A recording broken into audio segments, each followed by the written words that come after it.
예루살렘아 여호와를 찬송할지어다. 예루살렘아 여호와를 찬송할지어다.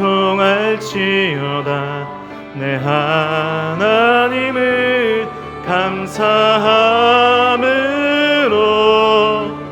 그 앞에 나가며 주임제 앞에 경배. 예루살렘아 여호와를 찬송할지어다.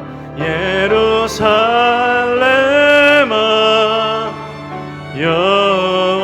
여호와를 찬송할지어다. 내 하나님을 감사함으로 그 앞에 나가며 주인제 앞에 경배해. 손을 내시고 함께 우리의 신앙을 고백하겠습니다.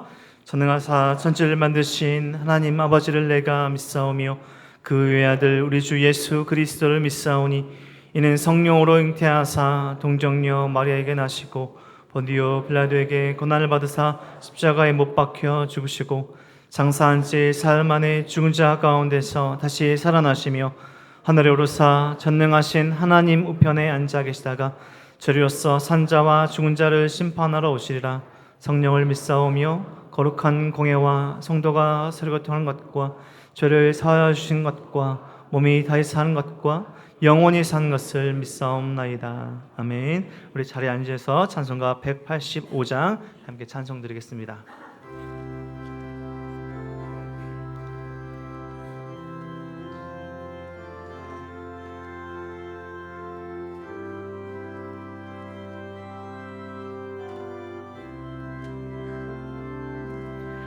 이 기쁜 소식을 온 세상 전하세. 큰 환난 고통을 당하는 자에게 주 믿는 성도들 다 전할 소식을 성령이 오셨네. 성령이 오셨네. 성령이 오셨네. 내 주님 보내신 성령이 오셨네. 이 기쁜 소식을 온 세상 전하세. 성령이 오셨네. 만왕의 왕께서 저 사로잡힌 자 다 구원하시고 참 자유 주셨네. 승리의 노래가 온 성에 들리니 성령이 오셨네. 성령이 오셨네. 성령이 오셨네. 내 주님 보내신 성령이 오셨네. 이 기쁜 소식을 온 세상 전하세. 성령이 오셨네. 한없는 사랑과 그 크신 은혜를 늘 의심하면서 안 믿는 자에게 내 작은 입으로 곧 증언하리니 성령이 오셨네. 성령이 오셨네. 성령이 오셨네. 내 주님 보내신 성령이 오셨네. 이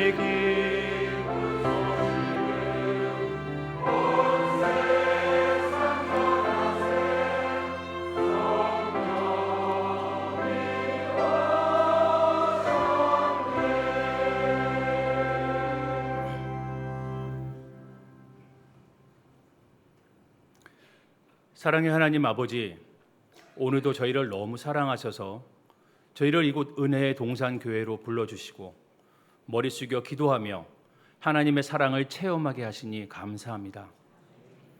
지난 추석 명절을 통하여 오랫동안 만나지 못했던 사랑하는 친척들을 만나게 하시고 더불어 즐거운 시간을 허락하심에 또한 감사를 드립니다. 주님, 창립 20주년을 허락하여 주셔서 감사합니다. 이것이야말로 이곳 은혜의 동산교회를 향한 하나님의 온전하신 은혜임을 고백합니다. 주님 감사합니다. 20년 전 이곳에 민들레 씨앗을 심고 땀과 눈물로 기도하신 이규현 담임 목사님과 이름 없이 헌신하신 모든 분들께 참 좋으신 우리 주님께서 그들의 삶을 책임져 주시고 한량없는 축복으로 채워주시기를 간절히 기도드립니다. 또한 창립 20주년 기념체육대회를 준비하시는 안수 집사님들을 기억하여 주시옵시고 준비하는 모든 손길 위에 우리 주님이 함께하여 주시옵소서. 모든 것이 협력하여 선을 이룰 수 있도록 인도하여 주시옵소서. 주님, 풍요로운 계절 가을이 되었습니다. 이 시간 우리의 신앙을 돌아보게 하여 주시옵소서. 내 마음대로 살면서 내가 원하는 것을 얻기 위해 하나님께 기도하고 간구하는 것이 아니라 삶의 모든 선택의 순간순간에 먼저 하나님께 기도하고 나의 능력과 의지가 아닌 전능하신 우리 하나님 아버지를 전적으로 의지하고 신뢰하는 가운데 들리는 그 음성대로 살 수 있도록 주님, 연약한 저희를 붙들어 주시옵소서. 양이 목자의 음성을 구별하듯 우리의 마음 깊은 곳에서 들리는 주님의 음성에 귀를 기울이고 그 음성을 전적으로 신뢰할 수 있도록 주님, 우리를 인도하여 주시옵소서. 이 시간 머리 숙여 간절히 기도하옵기는 이번에 분리 개척되는 드림 동산교회를 위해 기도합니다. 비봉 땅에 또 하나의 민들레 홀씨를 심기 위해 준비하시는 신영태 목사님과 함께 기도하고 준비하는 모든 분들을 기억하여 주시사 기도로 준비하고 하는 모든 수고가 100배, 1000배의 결실을 맺을 수 있도록 인도하여 주시기를 간절히 기도드립니다. 이른 아침부터 묵묵히 봉사하는 손길을 기억하여 주시옵소서. 성가대로, 주차 봉사로, 식당 봉사로, 청소 봉사로, 그리고 주일학교 교사로 봉사하시는 그 아름다운 손길 위에 주님의 능력을 더하여 주시옵시고 함께하여 주시옵소서. 자신의 인생을 바쳐 주님을 증거하고 말씀을 전하시는 우리 교역자 분들과 그 가족들을 위해 기도합니다. 끊임없는 사탄의 유혹 속에서도 오직 주님만 바라보는 그 삶을 지켜주시옵소서. 어렵고 힘들고 지쳐 넘어지고 싶을 때 우리 주님께서 함께하여 주시옵고 그들의 자녀와 가정에 한없는 축복을 허락하여 주시옵기를 간절히 기도드립니다. 이제 예배를 시작하는 첫 시간이 오니 마치는 시간까지 우리 주님 함께하여 주시옵고 홀로 영광받아 주시옵소서. 이 모든 말씀 우리의 대장 되시는 예수님의 이름으로 기도드립니다. 아멘.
기도드리겠습니다.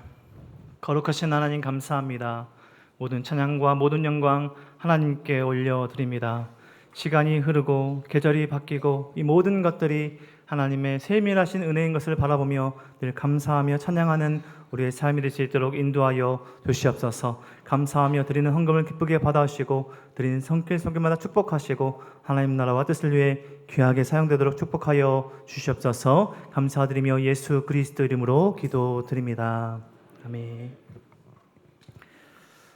교회 소식 전해드리겠습니다. 이부임에 나오신 성도님들 주님의 이름으로 환영합니다. 추석 명절 잘 보내시고 또 안전하고 건강하게 돌아와 주셔서 감사합니다. 또 은혜동산교회 처음 나오신 우리 새가족분들 환영하는데요. 우리 새가족분들은 예배 후 나가셔서 왼쪽에 새가족실로 오시면 잘 안내해드리도록 하겠습니다. 창립 20주년 기념 정교인 체육대회가 준비 중에 있습니다. 시간과 일자는 10월 6일 주일 오후 1시입니다. 장소는 마도 바이오밸리 축구장입니다. 우리 사진은 작년 우리 정교인 체육대회 사진인데요. 20주년을 맞아 개최되는 체육대회이고 우리 모든 성도님들 함께 모여 교제하는 시간입니다. 꼭 참석해 주시면 감사하겠습니다. 2024 서울 인천 제4차 로잔대회가 오늘부터 이번 주 토요일까지 인천 송도 컨벤시아에서 진행됩니다. 4차 로잔대회 주제가 교회여 함께 그리스도를 선포하고 나타내자입니다. 우리 교회의 표어인 온 교회가 온전한 복음을 온 세상에와 함께하는 주제입니다. 오랫동안 이 대회를 위해서 많은 기도가 있었고요. 또 이런 대회를 위해서 우리 성도님들 함께 관심과 기도 부탁드립니다. 또 대회장에서 전달된 소식들 또 강의들에 참여가 가능하신 부분들에 함께해 주시면 감사하겠습니다. 우리 담임 목사님 한 주간 로잔대에 참여하십니다. 또 이번 주 중보 기도 모임은 27일 금요일 로잔 중보 기도 모임에 참여합니다. 생수회관 기도 모임 광고입니다. 돌아오는 9월 25일 수요일 엎드림 기도 후에 4층 새가교육실에서 모입니다. 참여 대상은 생수회관을 수료하신 모든 성도님들이십니다.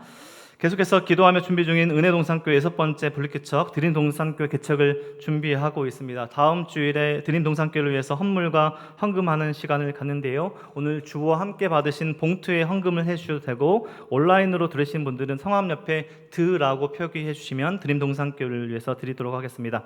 또 비전홀 로비에 가시면 개척을 준비하면서 실제적으로 필요한 헌물 리스트를 게시해 두었습니다. 우리 성도님들 동참 가능하신 부분에 함께 참여해 주시면 감사하겠습니다.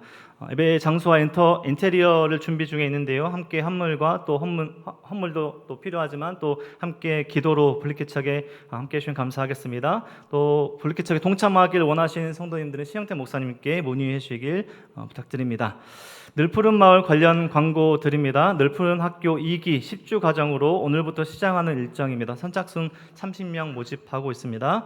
늘푸른 학교 1기 수료생 모임도 오늘부터 10주간 모이겠습니다.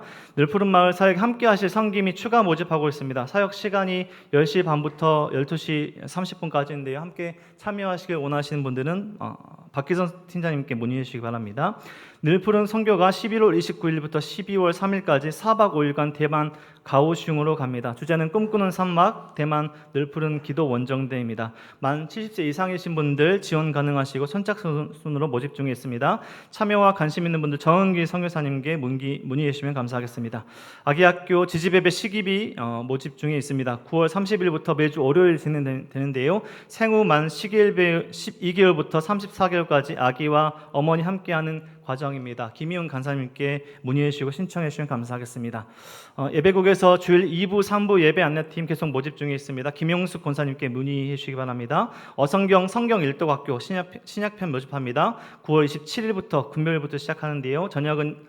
시간은 저녁 8시 비대면 줌 강의로 진행됩니다. 안지연 집사님께 문의해 주시기 바랍니다. 서양화반 모집합니다. 창립 20주년 기념 서양화 작품 전시 함께 하실 분 유익숙 권사님께 문의해 주시기 바랍니다. 교인 동정입니다. 청년부 홍진강 이소정 집사님 가정 등남하셨습니다.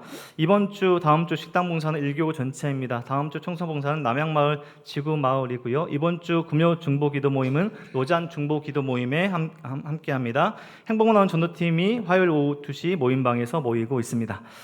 오늘 주신 하나님의 말씀 함께 찾도록 하겠습니다. 오늘 주신 하나님의 말씀 사도행전 13장 1절에서 12절까지 말씀입니다.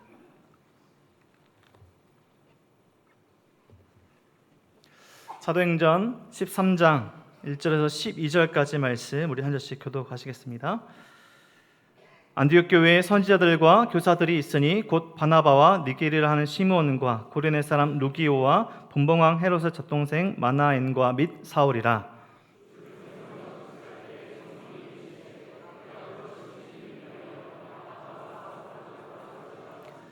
이에 금식하며 기도하고 두 사람에게 안수하여 보내니라.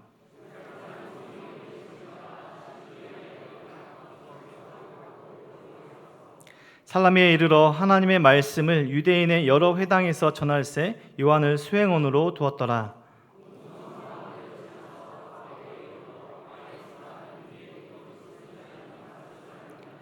그가 총독 서기오 바울과 함께 있으니 서기오 바울은 지혜 있는 사람이라 바나바와 사울을 불러 하나님의 말씀을 듣고자 하더라. 이 이름을 번역하면 바울이라고 하는 사울이 성령이 충만하여 그를 주목하고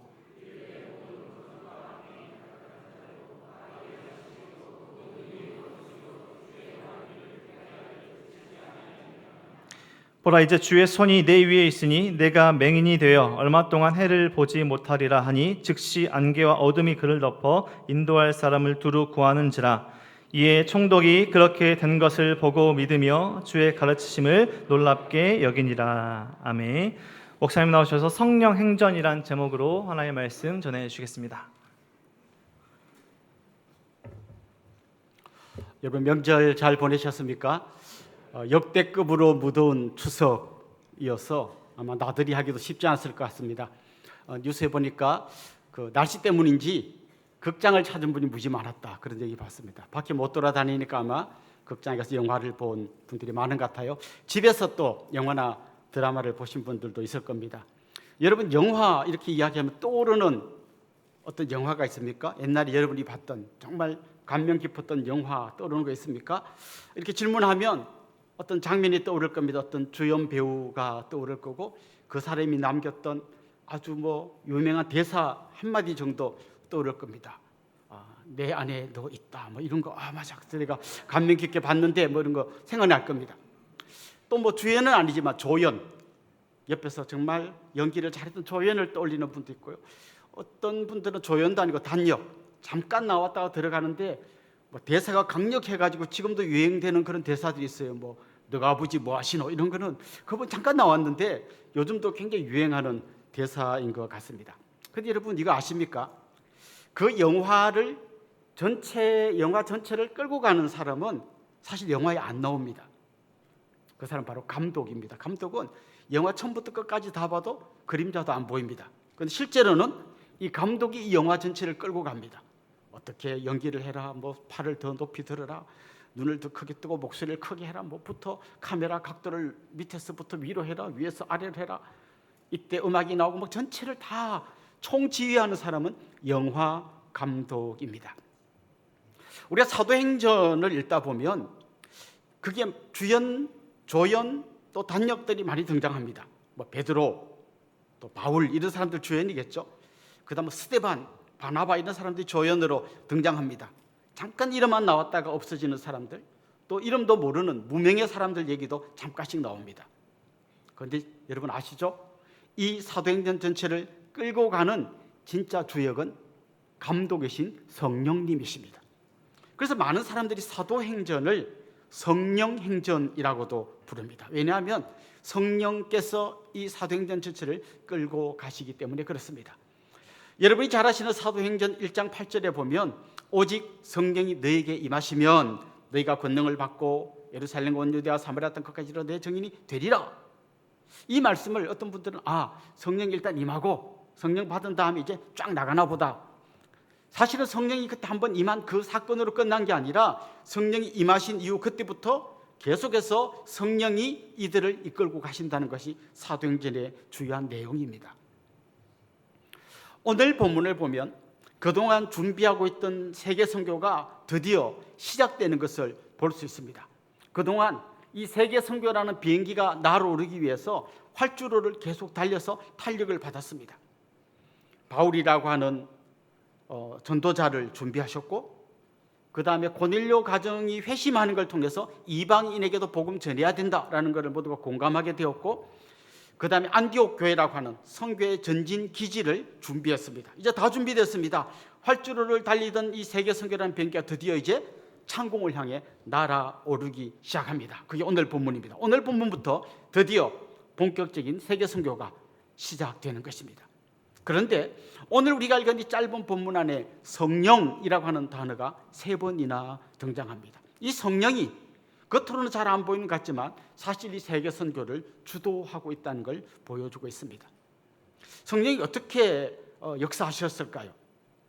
오늘 그걸 살펴보려고 하는데, 첫 번째는 성령께서 먼저 교회를 하나 되게 하셨습니다. 오늘 본문 1절에 보면 안디옥 교회, 선교의 전진 기지였던 이 안디옥 교회에서 봉사하던 리더들의 이름이 등장하는데, 우리 1절 같이 한번 보면 좋겠습니다. 한번 읽어보겠습니다. 안디옥 교회에 선지자들과 교사들이 있으니 곧 바나바와 니게르라 하는 시몬과 구레네 사람 루기오와 분봉왕 헤롯의 젖동생 마나엔과 및 사울이라. 몇 명 등장했는지, 5명 등장합니다. 그런데 이 5명이 굉장히 독특해요. 뭔가 막 공통점이 있는 사람들로 모여진 게 아니라 그야말로 중구난방으로 모여진 것처럼 보여요. 제일 먼저 등장하는 사람은 바나바입니다. 이미 우리가 앞에서 많이 들어봤죠. 정말 다른 사람을 잘 권면하고 위로하는 아주 가슴 따뜻한 분. 구브로라고 하는 이 섬이 고향이고 레위인 출신인 아주 훌륭한 믿음의 선배가 여기에 등장합니다. 바나바. 두 번째 등장하는 사람은 좀 낯선 사람인데요. 니게르라고도 하는 시몬이 등장합니다. 이름은 시몬인데 니게르라고도 한다, 이렇게 돼 있죠. 이 니게르라는 말이 영어의 니그로라는 말의 어원입니다. 그러니까 이 시몬이라는 사람은 흑인이었던 거예요. 이어서 등장하는 사람은 구레네 사람 루기오입니다. 구레네가 어딘가 하면 북아프리카예요. 이 사람도 아프리카 출신이에요. 아마 이 사람도 흑인이었을 겁니다. 이방인을 굉장히 싫어하는 유대인들과 단순한 이방인이 아니라 아예 인종이 다른 사람들이 지금 섞여 있는 거죠. 그 다음 등장하는 사람은 헤롯의 젖동생 마나엔이라는 사람이 등장합니다. 이 젖동생이라는 말은 어릴 때부터 그냥 같이 막 먹고 놀고 했던 아주 절친, 뭐 우리로 치면 한 사촌 동생쯤 되는데 나이가 똑같은, 막 그래서 딸 어릴 때부터 같이 했던 그런 사람을 이 젖동생이라고 부르는데, 누구의 젖동생인가 하면 헤롯의 젖동생이라는 거예요. 여기 나오는 헤롯은 아마 여러 명의 헤롯 중에 헤롯 안티바였을 겁니다. 그러니까 이 사람은 헤롯하고 아주 가까운 왕족쯤 되겠죠. 이런 사람이 또 여기에 안디옥 교회의 지도자로 들어와 있는 거예요. 그 다음 나오는 사람이 우리가 잘 아는 바울, 아직까지 이름이 사울로 나오죠. 이 5명의 지도자가 안디옥 교회를 섬기고 있었다, 이렇게 되어 있습니다. 여러분 상상이 가십니까? 흑인, 그리고 유대인, 아주 성격이 온화하고 따뜻한 바나바, 그리고 불같은 성격을 가진 바울, 그런가 하면 아주 신분이 높은 왕족, 막 이런 사람이 교회의 지도자가 되어서 섬기고 있다는 거죠. 근데 놀랍게도 이들이 한 마음으로 지금 계속 기도하고 있고 한 마음으로 사역하고 있습니다. 그걸 가능케 하시는 분이 바로 성령님이라는 거죠. 오늘 우리가 읽은 본문에 보면 이 5명의 지도자가 금식하며 기도하는 내용이 나와요. 혹시 여러분 금식해 보셨습니까? 저도 아주 가끔 금식을 해봤습니다. 금식하면 엄청 기도가 잘 될 줄 알았는데요, 금식하니까 처음부터 끝까지 드는 생각이 힘이 없다 했어요. 그리고 한 이틀쯤 되니까 그냥 기도하러 저 본당에 가는 게 아니라 그냥 들어 누워가지고 아이고 주여, 일어날 힘도 없습니다. 그때가 금식하면서 깨달은 게 있어요. 금식의 핵심이 뭐냐? 힘을 빼는 거다. 금식은 힘을 쭉 빼고 나면 하나님, 내 힘으로는 아무것도 할 수 없습니다. 주님이 도와주시지 않으면 저는 일어날 힘도 없습니다. 뭐 이런 마음을 갖게 만들더라고요. 지금 이 5명의 지도자들이 금식하며 기도했다는 말은 자기들의 힘을 다 빼고 성령님의 음성에 귀를 기울이기 시작했다는 거죠. 그럴 때 성령께서 이 5명의 지도자 모두에게 한 마음을 주셔서 선교가 진행된 이야기가 오늘 본문의 이야기입니다.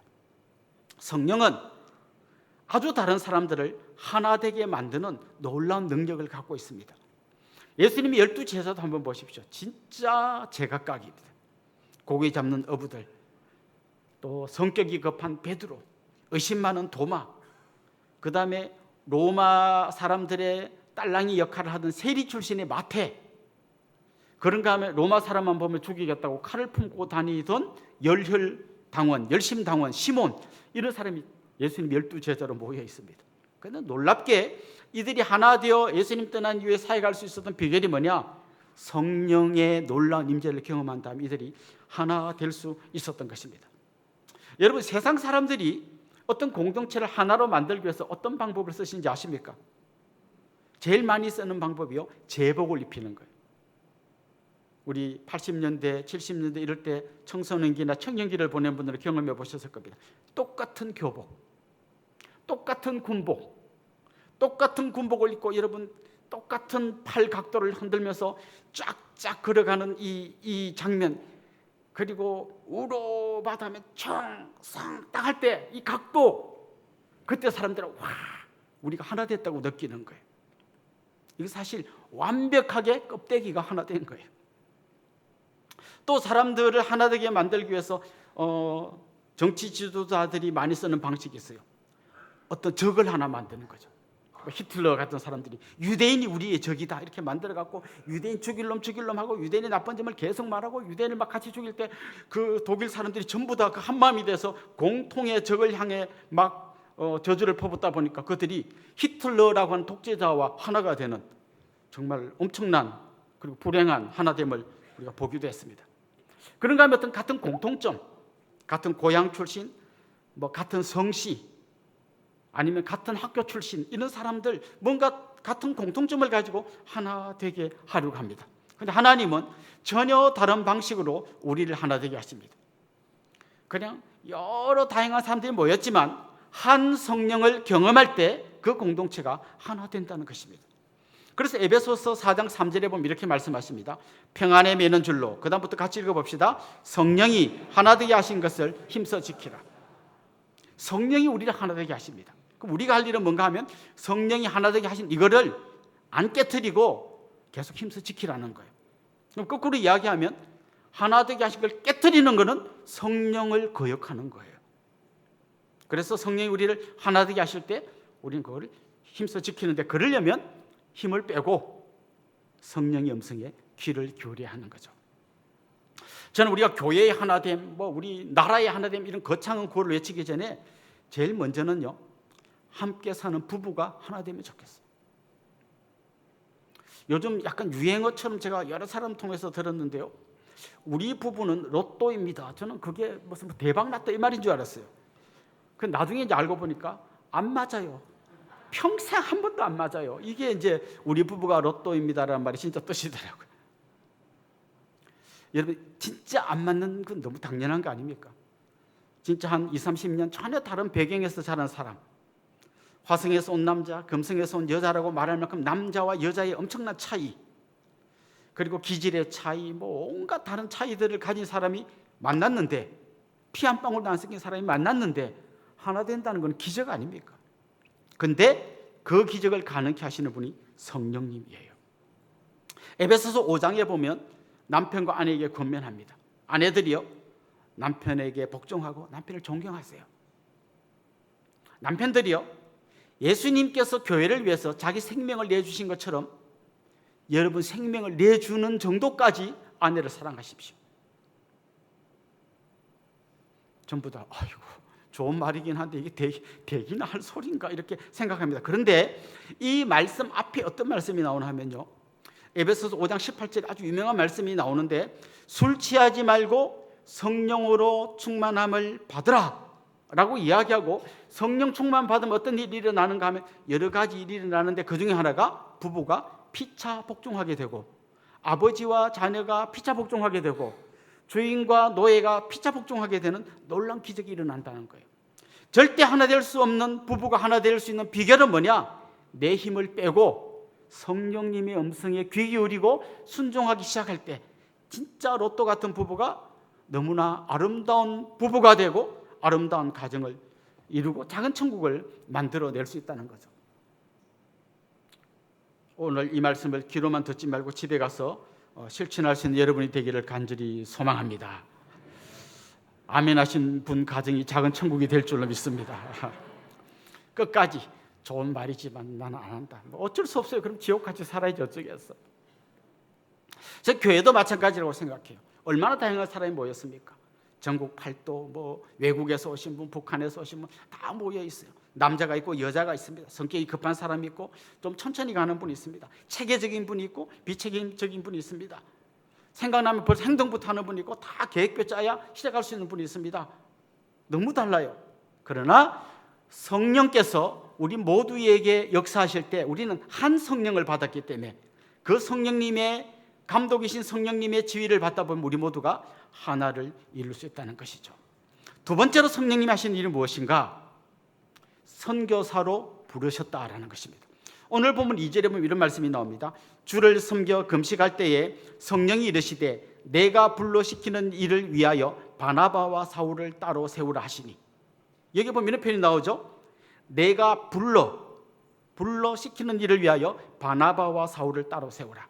그러니까 하나님께서, 성령님께서 바나바와 바울을 따로 불러서 이 사람들을 선교사로 파송하는 내용이 오늘 본문에 나옵니다.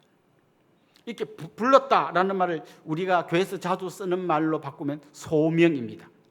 사명하고 또 비슷하지만 뜻은 다릅니다. 소명은 불렀다는 거예요. 주님이 나를 불렀다. 콜링이라고 하죠. 콜링, 불렀다. 이 바나바와 바울은 자기가 그냥 가고 싶어서 간 게 아니라 성령께서 선교사로 부르셨다는 거예요. 그래서 그들은 그 부름을 받고 선교사로 떠나갔다는 것입니다. 자, 그럼 나머지 사람들은, 이 두 명 말고 나머지 사람들은 부름을 안 받은 걸까요? 이 사람들도 부름을 받았어요. 두 명은 가는 선교사로 부름받았고 나머지 사람들은 보내는 선교사로 부름받은 거예요. 우리 교회에서 파송한 선교사님, 후원한 선교사님들이 많이 계십니다. 우리는 선교와는 관련 없는 사람이 아니라 우리는 부름받았어요. 성령의 콜링을 받았어요. 뭘로? 보내는 선교사로 부름을 받았어요. 군대에 가면 전쟁이 일어났을 때 전투 현장에서 막 싸우는 군인이 있는가 하면 병참 부대가 있어요. 병참 부대가 하는 일은 뭔가 하면 앞에서 싸우는 사람들이 먹을 음식을 제공하고 입을 군복을 보내고 쏘아야 할 총알을 보내고 이런 사람들이 병참 부대예요. 선교사님들이 전투병으로 부름받았다면 우리는 병참 부대로 부름받은 거예요. 우리는 그래서 계속해서 보내는 선교사의 역할을 감당해야 됩니다. 앞에서 싸우는 선교사들의 의식주 문제를 해결해 줘야 합니다. 그리고 그들을 위해서 간절히 기도해 주어야 합니다. 이 부름받았다는 말을 조금 넓게 생각해 보면요, 하나님 우리 모두를 다 부르셨는데 어떤 사람은 선교사로 불렀고 어떤 사람은 목사로 불렀어요. 그런데 여러분 중에서 이런 전임 사역을 하지 않는 대부분의 성도님들을 뭘로 부르셨나? 우리 모두를 사실은 알고 보면 선교사로 부르셨어요. 어떤 사람은 외국으로 파송해서 복음을 전하는 선교사가 되었다면 여러분이 다니는 직장의 선교사로 부르셨어요.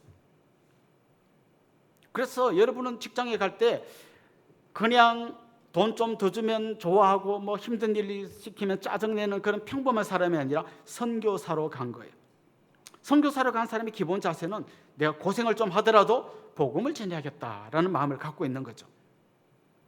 특별히 복음을 전한다는 것은 내가 입을 열어서 예수님이 어떤 분이라고 이야기하는 이것만 선교가 아니라 여러분 외국에 간 선교사의 삶을 생각해 보십시오. 아주 한 번도 만나보지 않은 낯선 땅에 들어갔어요. 어디서부터 선교가 시작돼야 되죠? 그 사람이 하는 모든 행동이 다 선교예요. 누구를 만나는 거, 가게에 가서 물건을 사는 거, 누구랑 식사하는 거, 이 전부 다 선교적인 어떤 행동을 하고 있는 겁니다. 그렇다면 여러분이 회사에 출근해서 회사로 부름받은 선교사로 살려면 그곳에서 사는 여러분의 말, 행동, 은행 모두가 다 선교적인 삶이 되어야 하는 것이죠. 일을 하는 건 물론이고 회사 동료들과 함께 식사를 하는 거, 출근해서 내가 뭐라도 청소하는 거, 불을 켜고 에어컨을 끄고 이 모든 게 전부 다 내가 선교사로서의 일을 하고 있다고 생각하는 거죠. 여러분이 지금 그 회사에 들어간 거는 더 좋은 대기업에 그 못 들어가고 낙방해가지고 어쩔 수 없이 여기 좀 못한 기업에 들어간 게 아니라 하나님이 여기로 여러분을 불렀다는 거예요. 회사만 그런 게 아닙니다. 어떤 한 자매가 시집을 가서 아주 유교적인 그 가문의 시댁에 들어갔다 생각해 봅시다. 내가 어쩌다가 이런 집에 시집 와가지고 이 고생을 하나가 아니라 하나님이 나를 이 집에 선교사로 보냈다. 그럼 여러분이 추석을 보내는 마음이 달라질 거예요. 지겨워.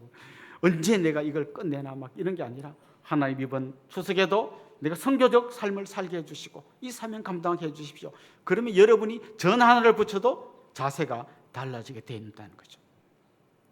혹시 지금 혼자 힘들게 독박 육아를 하고 계신 분이 계십니까? 여러분이 정말 너무나 중요한 선교를 하고 있다는 걸 잊지 마십시오. 요즘 선교의 중요한 개념 중에 하나가 수직적 선교예요. 수평적 선교는 우리가 옆으로 계속 뻗어나가는 거라면 수직적 선교는 다음 대에게 복음을 전하는 거예요. 우리 한국교회에 정말 유명한 목사님, 모든 분에게 존경받는 분 중에서 그 자녀가 예수님 안 믿는 분들이 가끔씩 있습니다. 그분은 수평적 선교는 엄청나게 많이 했지만 수직적 선교를 실패한 거예요. 저는 여러분 한 분 한 분이 저 아프리카까지 가서 복음 전하지는 못하지만 최소한 여러분의 자녀에게 복음을 전하는 선교사로 부름받았다는 것을 기억하십시오. 좀 전에 제가 말씀드렸죠.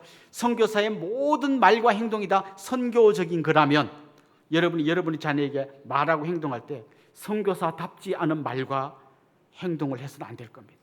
예를 들면 선교사가 갔는데 그 동네 사람한테 막 욕하고 막 소리 지르고 이러면 선교가 되겠습니까? 여러분 자녀가 선교의 대상인데 거기 가서 여러분이 막 욕하고 소리 지르면 선교가 되겠습니까? 저는 오늘 이 묵직한 이야기를 여러분이 받아들이셔서 정말 내가 독박 육아를 하고 있는 것이 아니라 하나님께서 온천하보다 귀한 한 생명을 나한테 붙여주시고 이 생명에게 복음 전하라고 사명을 주셨구나.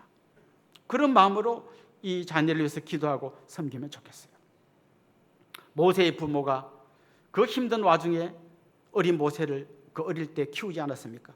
요게 나중에 한 나라를 구하는 엄청난 일을 했어요. 이 부모가 어디 가서 이런 나라를 구하는 일을 할 수 있겠습니까? 그런데 자녀 한 명 믿음으로 잘 키워놓으니까 이 자녀가 한 시대를 바꾸고 나라를 구했던 것입니다. 그렇습니다. 성령님께서 우리를 선교사로 보내십니다. 때로는 외국으로, 때로는 회사로, 여러분의 시댁으로, 여러분의 가정으로, 여러분의 자녀에게로 선교사로 부름받은 우리 모두가 주님의 그 부르심에, 성령의 부르심에 응답할 수 있기를 간절히 소망합니다. 성령님은 그냥 부르셔서 너 외국으로 가 이렇게 말하지 않습니다. 오늘 본문에 보면 4절에 이런 말씀이 나옵니다. 두 사람이 성령의 보내심을 받아 실루기아에서 내려가 거기서 배 타고 구브로에 가서라고 되어 있습니다. 그들을 다 구브로라고 하는 섬으로 보냈습니다. 우연히 간 게 아니라 성령께서 그 동네로 보내신 거예요. 그러니까 성령님은 지금 그냥 대충 알아서 하라가 아니라 우리가 꼭 가야 할 곳, 꼭 필요한 곳을 우리를 보내시는 거예요. 20년 전에 우리 교회를 개척하려고 할 때 지금 우리 신영태 목사님이 주무시다가 한 밤에 4번 정도 깬다 하더라고요.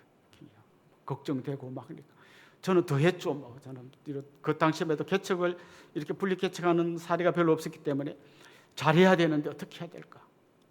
그래서 이제 어디다가 교회를 개척할까 생각하다가 그때 한참 신도시가 막 생기던 데가 병점입니다. 동탄 아직 시작도 안 했고 저기 병점이 막 신도시가 들어올 때예요.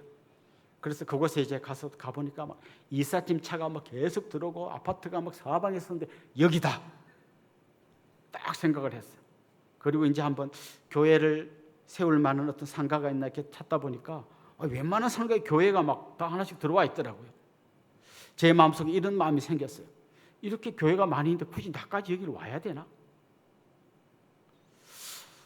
그럼 여기가 아니면 또 어디지? 막 이럴 때 어떤 분이 저한테 중요한 정보를 알려주셨어요. 이 남양에 있는 어떤 다락방에서 이곳에 교회가 생기기를 위해서 기도하는 분들이 있다는 얘기를 들었어요. 그래서 기도하는 분이 있다는 동네로 가보자 해서 딱 와서 느끼는 첫 느낌은 여기는 개척할 때가 아니구나 했습니다. 지금 우리 동네 와서 뭐 너무 시골이어서 힘들어 이런 분이 있는데요.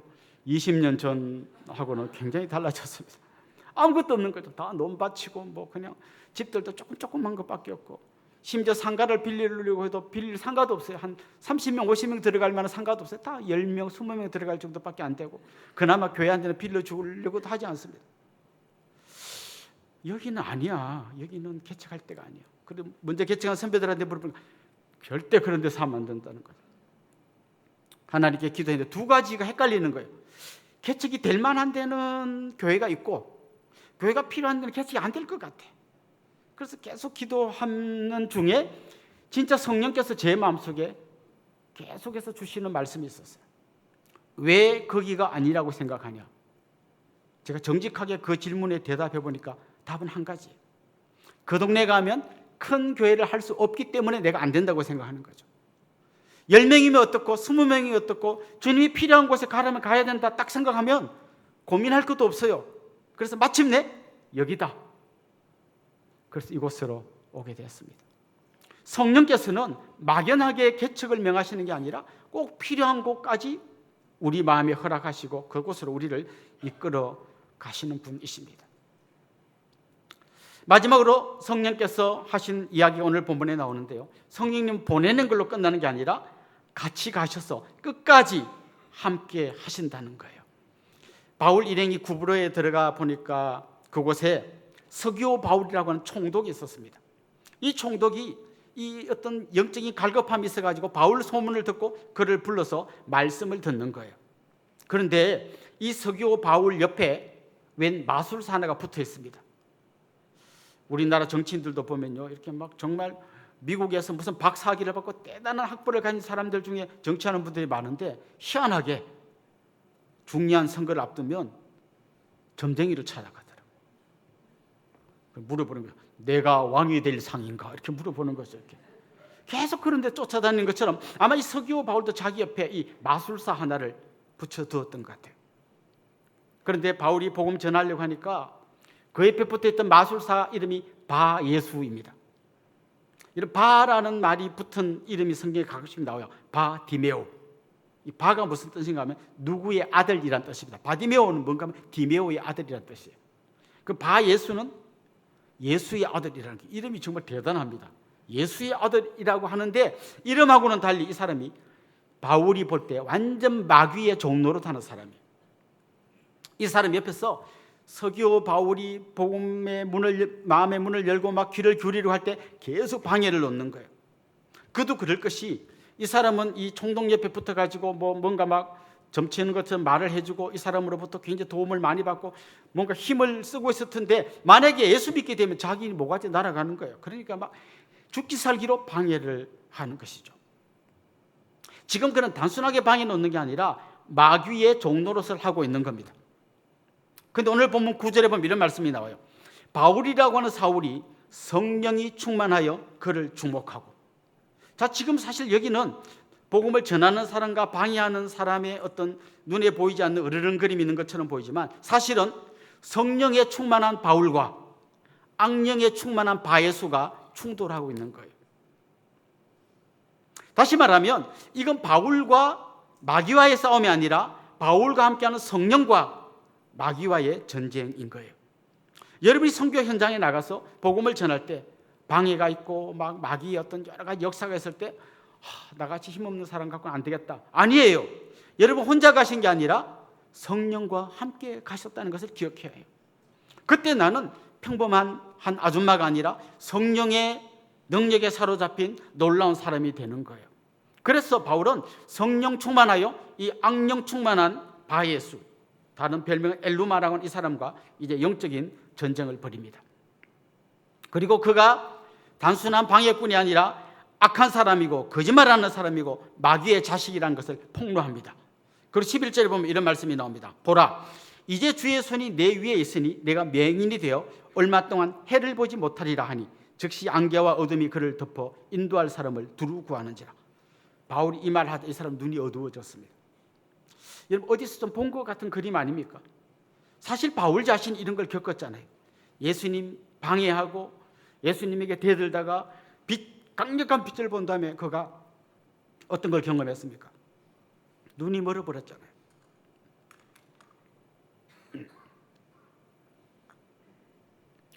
바울 자신 알고 있습니다. 빛 대신 예수에게로 나아가지 않으면 더 큰 어둠으로 갈 수밖에 없다는 걸 알고 있습니다. 그래서 그는 이 사람이 맹인이 될 거라고 이야기했고, 짧은 시간이지만 이 사람 앞을 보지 못하는 그런 일이 일어났습니다. 결국 오늘 본문은 바울과 엘루마의 대결이 아니라 성령과 악령의 대결에서 성령이 승리한다는 것을 보여주고 있습니다. 마태복음 28장 예수님께서 지상명령을 내리실 때 볼지어다 내가 세상 끝날까지 너희와 항상 함께 있을 것이다 말씀하셨잖아요. 주님은 이 약속을 지키기 위해서 예수님의 영이신 성령님을 보내주셔서 세상 끝날까지 우리와 함께 하십니다. 여러분이 전도할 때 여러분보다 높은 직급에 있는 사람, 여러분보다 가방끈이 긴 사람, 여러분보다 돈이 많은 사람, 그 앞에서 쫄지 마세요. 여러분과 함께 하시는 성령님이 계심을 믿으시기 바랍니다. 결국 이렇게 이 바예수 엘루마가 눈이 머는 걸 보고 서기오 바울이 예수님을 믿는 감격적인 승리의 현장이 오늘 본문의 마지막 마무리로 등장합니다. 여러분 한번 생각해 보십시오. 선교를 총감독하시는 분은 성령님이십니다. 그 성령님께서는 우리를 부르십니다. 어떤 사람은 저 외국의 선교지로, 어떤 사람은 회사로, 어떤 사람은 육아로, 어떤 시댁으로 여러분을 선교사로 부르십니다. 여러분은 아무 힘도 없는 선교사가 아니라 성령과 함께하는 선교사가 되어서 여러분 사역의 현장 가운데서 놀라운 승리를 경험할 주역이 되실 줄로 믿습니다. 이 믿음 가지고 달려가는 모든 성도님이 될 수 있기를 주님의 이름으로 축원합니다. 우리 같이 한번 찬양하고 또 계속해서 기도하면 좋겠습니다. 성령이 오셨네, 이 찬양 같이 하겠습니다.